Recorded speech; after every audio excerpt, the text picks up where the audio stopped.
think we should not just investigate that in an open way, but make it our top priority. If we don't, we could be here doing this all over again with another pandemic in another couple of years. And after the new evidence we'll show you tonight, evidence that comes directly from our own National Institutes of Health, any reasonable person will conclude that the idea that the pandemic did originate in the Wuhan lab and was the result of a project initiated and funded by our own government, that idea seems not like a remote possibility, but a near certainty. On Tuesday, Vice President Kamala Harris took her second dose of the vaccine at the National Institutes of Health. She was introduced by NIH Director Francis Collins, with Dr. Fauci, head of one of those institutes, the National Institute of Allergy and Infectious Disease, or NIAID, in the front row. Here's part of what she said. Growing up, my mother, our mother, would go, we always knew that Mommy was going to this place called Bethesda.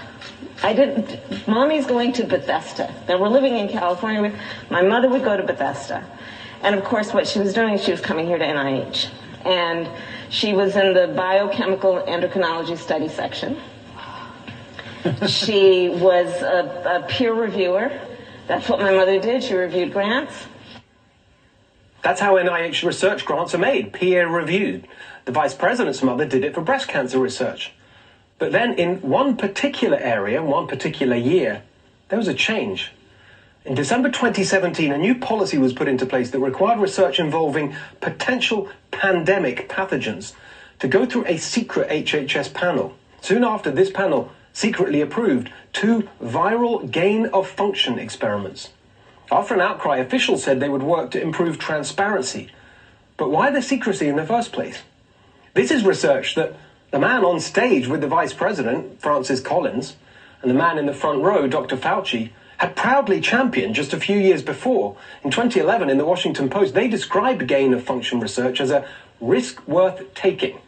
They said that important information and insights can come from generating, their words, a potentially dangerous virus in the laboratory.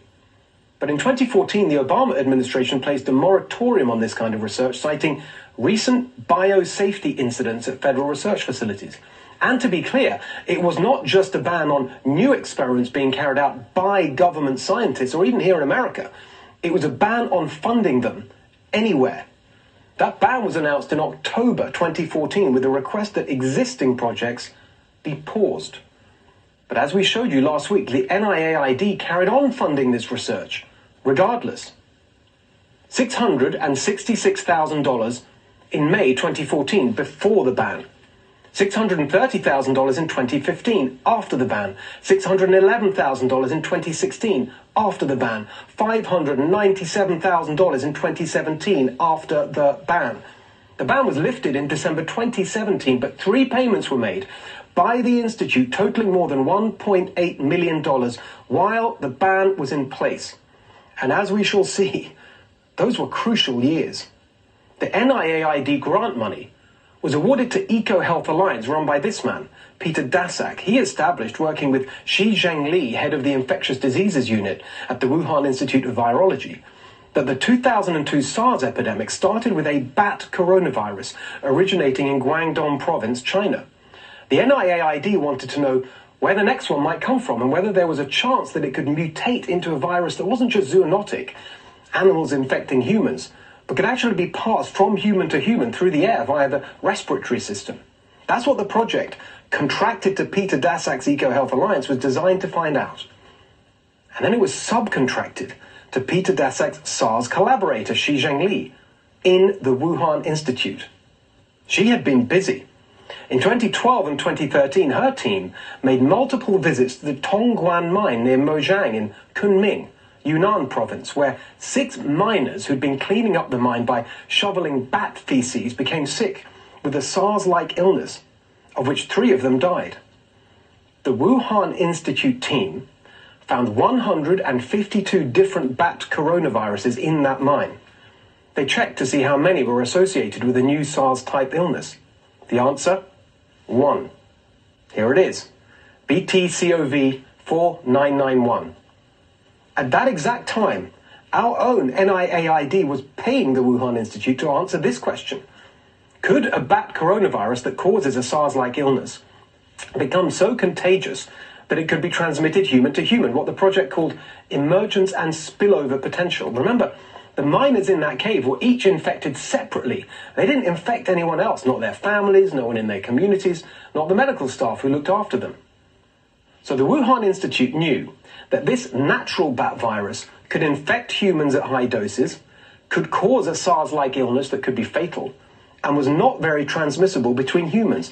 It was the perfect match for the NIAID grant asking them to explore emergence potential.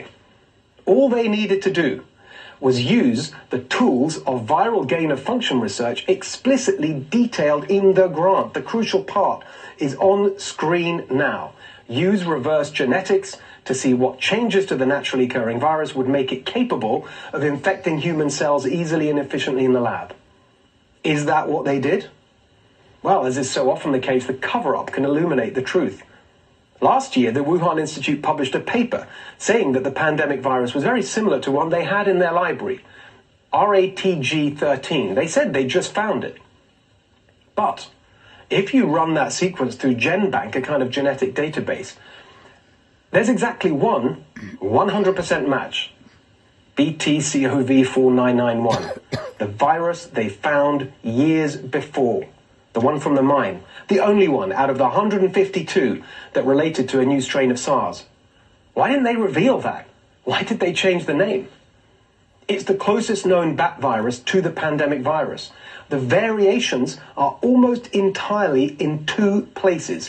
In technical language, the spike receptor binding domain and the furin cleavage site. In plain English, the places that affect how contagious it is and how effectively it can enter human cells in the respiratory system. Those are the exact places in the viral sequence where gain-of-function techniques would be applied if, to pick a random example, you were funded by the NIAID to research bat coronaviruses to explore emergence or spillover potential. That exact work was even described in the progress report we showed you last week, tied directly to the NIAID grant.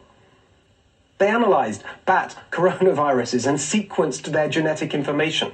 They then built various chimeras, genetically engineered new viruses, man-made in the lab. They infected human cells with them in the lab, and they then showed that their man-made viruses could replicate as a functional virus. The crucial question is this: were they doing all that with the virus they found in the mine, the virus that caused the SARS-like illness? The match between that virus and the work commissioned by NIAID is so perfect, it's impossible to believe they weren't.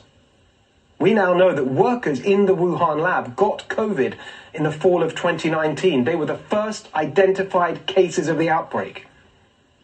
And what is the alternative explanation? Those directly implicated here, the Chinese regime and Peter Daszak, who is in an outrageous conflict of interest, the only US representative on the current WHO investigation, they're pushing a natural origin theory. But to swallow that, you'd have to believe in a laughably implausible set of coincidences. Multiple different species of bats in Yunnan province would have had to infect each other and some other unknown animal. Then either these animals or an infected human would need to have traveled 1,000 miles without infecting anyone until they got to Wuhan. The virus, in its first incarnation before any mutations, would have been 10 to 20 times more infectious than any previously observed virus occurring in nature. And most incredibly of all, the infected animal or human would have somehow chosen to make their 1,000-mile trek to the only place in all of China with a lab that for years had been working on the viruses it was already infected with. In February last year, the Chinese regime replaced the head of the Wuhan Institute of Virology with the head of their bioweapons program. Vital evidence was destroyed, as NBC News reported this week.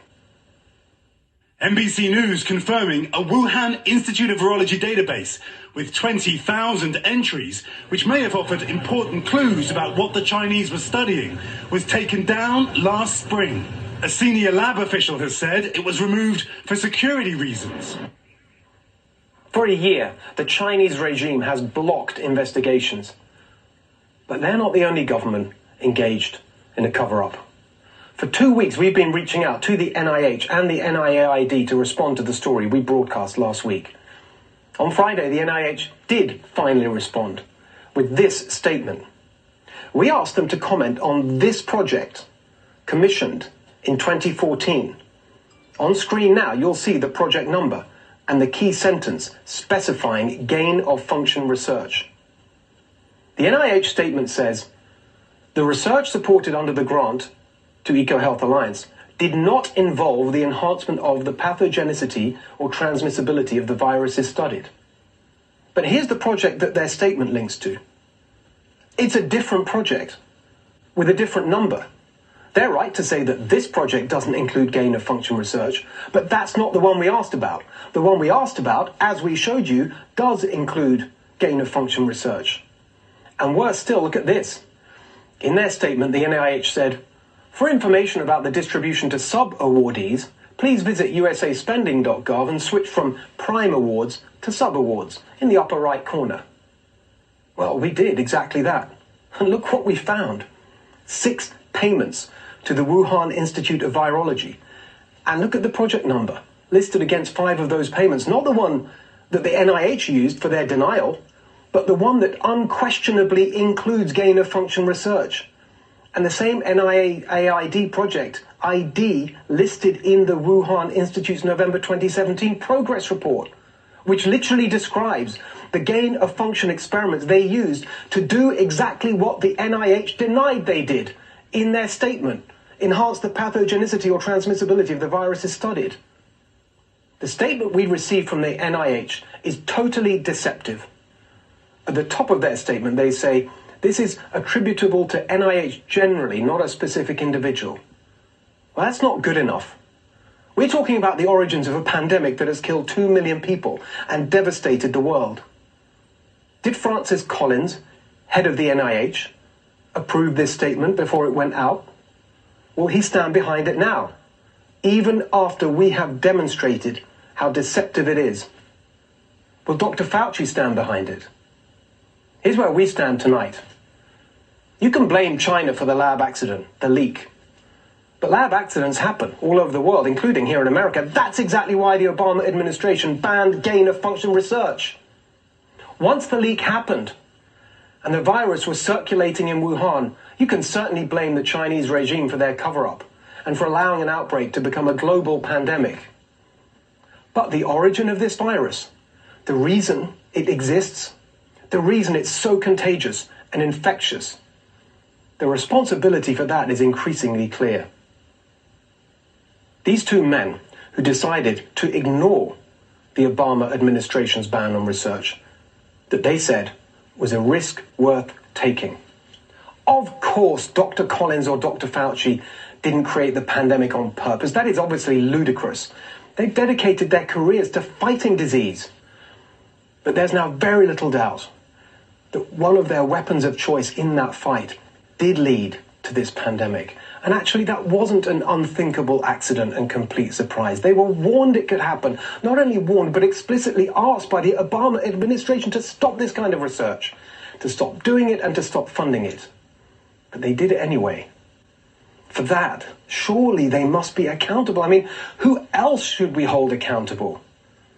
Let's not be partisan about this. Joe Biden banned this research, or at least the administration of which he was vice president did in 2014. But Collins and Fauci ignored that ban and continued to fund the research, which almost certainly ended up creating this pandemic. Why isn't Joe Biden furious about that? Why hasn't the president or Jen Psaki or Dr. Collins or Dr. Fauci been asked about this? Are we still funding this stuff? Is it still happening in some lab somewhere, either in China or anywhere else? Why is NIH putting out deceptive statements about their role?